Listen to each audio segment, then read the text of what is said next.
sa apstrakcijom. I bilo nam je zanimljivo da spojimo te dvije stvari skupa, kao jedne suprotnosti, znači integracija i apstrakcija.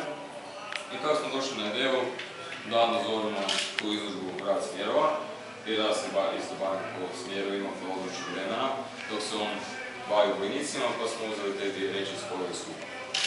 Eto, to bi bilo kratko. A ostale dojmove poslije vama. Ja bih samo kratko rekao da smo mi nesvjesno uloge zamijenili, ja se podsmicam u to nekom mili, tako da evo, sasvim nesvjesno. Ovo je dobro. Aha, ništa, složit ćete ovo i u stvari predstaviti. Ovo što držite u rukama, znači to je naš zajednički rad, koji morate složiti na gornjem katu, jer ovo su puzle. I onda ćete na kraju vidjeti Sliku. Tematiku ove izložbe, to je to. Zapravo traži se interakcija nas sudionika. Da se bolje upoznati, vi koji imate interes. Imamo je broj, da? ti brojevi su nasumični stavljeni, tako da ne... Aha, nije ono da To su ovo. konfekcijski. Znači, bit će...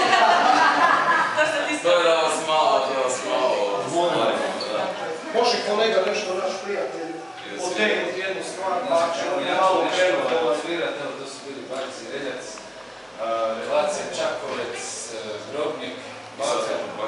Sad smo u Baku svi skupa, evo ja ću svirati. A ti čapaj pijano. Evo ja, nemojte puno očekivati, ja ne sviram puno.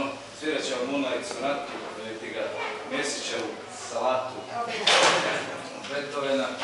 To sam pokušao prošli put, pa nije baš išlo. Umate pojasniti.